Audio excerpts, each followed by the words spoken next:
নমস্কার, আমি স্বপন। ইভিএম নিউজে আপনাদের সকলকে স্বাগত।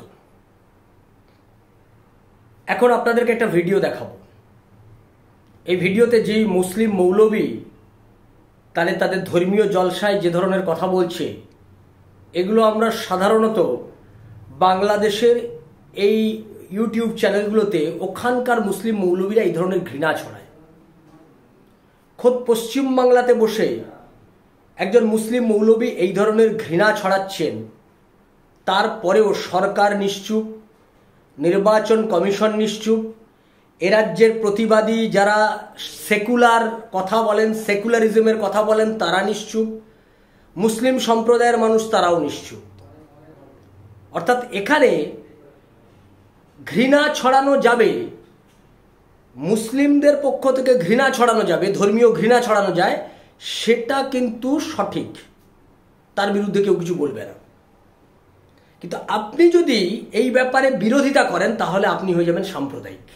এটা দারুণ ন্যারেটিভ এদেশে সেট করা আছে। আমি আগে আপনাদেরকে সেই ভিডিওটা শুনিয়ে নেব, তারপরে আমি আমার প্রতিবেদনের শেষ পর্যায়ে আসবো। কিছুদিন আগে আমাদের মমতা ব্যানার্জি সরকার, আমি ওনার রাজ্যে বসবাস করি, উনি একটা বিল পাস করেছিলেন ইমাম সাহেবদের 2500 টাকা করে ভাতা। শুনেছেন না? অনেক জায়গায় মসজিদে ইমামরা পাচ্ছে। যখনই ভাতা উল্লেখ করেছে তখনই কলকাতা হাইকোর্টে মামলা করে দেওয়া হলো। বিজেপি করেছে, ওই করেছে, তাই করেছে, সব দল মামলা করে দিল।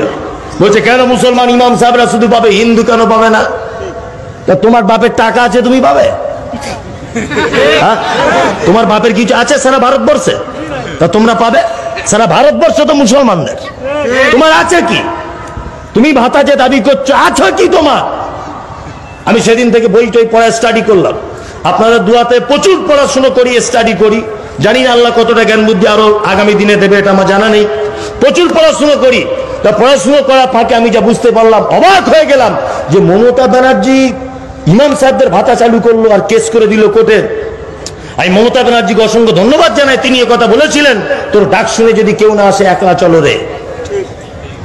উনি ওয়াকাফ বোর্ড থেকে টাকা দিয়েছেন, আজও দিচ্ছেন। তো তখন মনে মনে ভাবতাম, আরে ওয়াকাফ বোর্ড বলতে কি, এর কি কি আছে? আল্লাহু আকবার। তারপরে ইতিহাস পেয়ে গেলাম, এ তো মারাত্মক, ডাল মে কুছ কালা হ্যায়। সারা ভারতবর্ষের টাকে বলি আমাদের কি আছে? কুতুব মিনার আমাদের, দিল্লি জামে মসজিদ আমাদের, তাজমহল কাদের? আমাদের। হাজারদুয়ারি কাদের? আমাদের।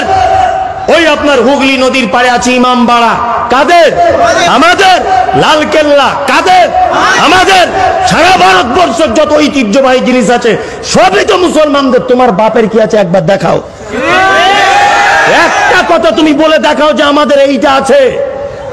একটাও কিছু নেই। কিসের তুমি দাবি করছো 2500 টাকা করে? সেদিন থেকে আমি পড়াশুনো করে দেখতে পেলাম যে গোটা কলকাতাটাই তো দেখতে পাচ্ছে মুসলমানদের। আল্লাহু আকবার। আপনি অবাক হয়ে যাবেন। আবু রিদা একটা বই লিখেছেন, বর্তমান ওয়াকফ সম্পত্তি। এই বইয়ের ভিতরে তিনি তথ্যগুলো দিয়েছেন যে কলকাতা হাইকোর্টে বসে ইমাম সাহেবদের ভাতা বাতিল করে দেওয়া হলো, ওই কলকাতা হাইকোর্ট মুসলমানদের জমির উপর অবস্থিত। যে কলকাতা টিপু সুলতান মসজিদ মুসলমানদের জায়গাতে অবস্থিত, ওর চতুর্দিকে যত জায়গা আছে সব মুসলমানদের জায়গা অবস্থিত।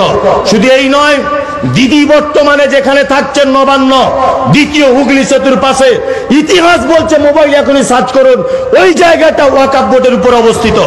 আপনাকে আবার বলছি, শুনে রেখে দেন, ইডেন গার্ডেন মুসলমানদের সম্পত্তিতে অবস্থিত। মোহনবাগান, ইস্ট বেঙ্গল ক্লাব মুসলমানদের জায়গার উপর অবস্থিত। আলিপুর আবহাওয়া দপ্তর মুসলমানদের জায়গার উপর অবস্থিত। কলকাতা নেতাজি সুভাষচন্দ্র যে বিমানবন্দর রয়েছে, মনে মনে ভাবতাম দাদা দিদি এসে খুব প্লেনে করে নামছে, তোমার বাপের জায়গায় নামনি, মুসলমানদের বুকের উপরে নামছো তুমি কলকাতা এসে। তার জ্বলন্ত প্রমাণ হচ্ছে এই, এখনো পর্যন্ত যদি কেউ এয়ারপোর্টে যান, এয়ারপোর্ট 2.5 নম্বর থেকে গাড়িতে উঠবেন, আপনি বলবেন যে আমি বারাসাতের দিকে যাব, যশোর রোডে ডান দিকে দেখতে দেখতে যাবেন, ভিতরের কাঁটা তার দিয়ে একটা মসজিদ করা আছে ছোট্ট করে, মসজিদ ভাঙা যায়নি। তার মানে বোঝা গেল ওখানে নিশ্চয়ই কোন জনবসতি মুসলমান গ্রাম ছিল। প্রমাণ করে ছিল কোন মুসলমান গ্রাম, ওটাকে উচ্ছেদ করে দেওয়া হয়েছে, ভিন্ন ব্যাপার। ওই মসজিদে শুধু রমজান মাসে নামাজ পড়ার জন্য পারমিশন আছে, আর কোনো পারমিশন দেওয়া হয় না।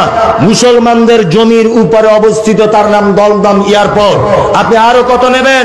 সিনেমা তৈরি হয় কলকাতা, তার নাম টালিগঞ্জ। আসলে ফুল ফর্ম হচ্ছে, তার শর্ট ফর্ম হচ্ছে টি আলীগঞ্জ, যার ফুল ফর্ম হচ্ছে তাহের আলীগঞ্জ। 550 একর জমি মুসলমানদের বাপের সম্পত্তি, সেটাকে জোর করে দখল করে সেখানে সিনেমা তৈরি করা হচ্ছে। হতভাগা তুমি আমাদেরকে দেশ থেকে চলে যেতে বলছো। সারা কলকাতা তো আমাদের, সারা কলকাতাটাই তো আমাদের। তোমার আছে কি? তুমি যে এয়ারপোর্টে নামো, ওটাও আমাদের বাপেদের জায়গা, আর আমাদেরকে দেশ ছেড়ে চলে যেতে হবে। শুনলেন এই মুসলিম মৌলবাদী পশ্চিম বাংলায় বসে, খোদ পশ্চিম বাংলাতে বসে তিনি কিভাবে ঘৃণা ছড়াচ্ছেন, সাম্প্রদায়িক সম্প্রীতি নষ্ট করার জন্য তিনি কিভাবে উস্কানি দিচ্ছেন। এই উস্কানি দেওয়ার বক্তব্যের বিরুদ্ধে কেউ এখনো পর্যন্ত কোনো পদক্ষেপ গ্রহণ করেনি এই মৌলবীর বিরুদ্ধে। কেন করেনি? আপনি যদি এইটার প্রতিবাদ করেন যে এটা ইনি কেন বললেন, সঙ্গে সঙ্গে বলা হবে আপনি ধর্ম নিয়ে খেলা করছেন, আপনি হয়ে যাবেন সাম্প্রদায়িক। আর এই যে মৌলবী এই কথাগুলো বলছে, এ হচ্ছে সাম্প্রদায়িক সম্প্রীতির উদাহরণ। এটাই পশ্চিমবাংলাতে এর আগে বামপন্থীদের সময়েও এই ঘটনা ঘটেছে, তৃণমূলের সময়ে এটাকে দ্রুত করা হয়েছে, গতিশীল করা হয়েছে। আমি জানি না এ যে ধরনের কথা বলছে সঙ্গে ইতিহাসের কি মিল আছে, কোন ঐতিহাসিক তথ্যের ভিত্তিতে এই ধরনের আগডুম বাগডুম সব কথা বলে যাচ্ছে, উদ্ভট সব কাল্পনিক কথা বলে যাচ্ছে। এখনই এরা দাঁড়িয়ে বলছে গোটা কলকাতাটা আমাদের, গোটা ভারতবর্ষ আমাদের। এখনই বলছে, এরা এই ধরনের প্রচার করছে এখন থেকেই। যেদিন 50% হবে সেদিন এরা বলবে তোমরা এদেশে থাকতে গেলে হয় ধর্ম পরিবর্তন করো, না দেশ ছাড়ো। এটা গোটা পৃথিবীর ইতিহাসে বারবার দেখা গেছে এদের সম্পর্কে। তখন কিন্তু এদের মধ্যে যারা অসাম্প্রদায়িক, যারা সাম্প্রদায়িক নন, তারাও কিন্তু চুপ করে থাকেন। বাংলাদেশেও আমি দেখেছি যারা এদের বিরুদ্ধে কথা বলছেন, যারা এদের এই সাম্প্রদায়িক যে আচরণ, এদের এই উগ্র ধর্মের বিরুদ্ধে যারা কথা বলেন, তারা কেউ বাংলাদেশে থাকতে পারে না। তারা সব বাংলাদেশ ছেড়ে পালিয়েছে। যে কয়জন ছিল তারা খুন হয়ে গেছে। আর ওখানে কমিউনিস্ট পার্টি কিন্তু নিশ্চুপ। যারা সাম্প্রদায়িক সম্প্রীতির গল্প শোনায়, এদেশে আসলে গল্প শোনায়, পাকিস্তানে গেলে কমিউনিস্ট পার্টিকে আওয়াজ শুনবেন না। ওখানে গিয়ে বলে না যে কেন এখানে মুসলিম সম্প্রদায়ের মানুষ শুধুমাত্র আছে, অন্য ধর্মের মানুষ কেন কমে যাচ্ছে, এই কথাটা কেউ বলে না, এই শব্দটাকে উচ্চারণ করে না। ফলে পশ্চিম বাংলাতে দাঁড়িয়ে আমি বাংলার মানুষকে ভাবতে বলবো, সব ধর্মের মানুষকে ভাবতে বলবো। কদিন আগে মুর্শিদাবাদ থেকেও একটা আওয়াজ পেলাম, আমরা 70 তোমরা 30, ভাগীরথীর জলে ফেলে দেবো। আওয়াজ উঠতে শুরু করেছে বাংলাতে। পশ্চিম বাংলাতে ভূখণ্ডে বসে এই ধরনের তীব্র সাম্প্রদায়িক প্রচার চালাচ্ছে এই মৌলবী। সকলে নিশ্চুপ হয়ে বসে রয়েছে। আমাদের এই সমস্ত বিষয়গুলোকে বলবো, সকলে এই গোটা ব্যাপারটা নজর রাখুন এবং এই ধরনের মানুষকে চিহ্নিত করে রাখুন। এরা কিন্তু দেশ এবং সমাজের শত্রু। এই শত্রুদের চিহ্নিত করে রাখার কাজ আমাদের সকলকে করতে হবে। ফলে আমাদের এই সমস্ত বিষয়গুলোর উপর নজর থাকবে। আপনাদের নজর থাকুক ইভিএম নিউজের পর্দায়। ইভিএম নিউজ আপনার কথা বলে। নমস্কার।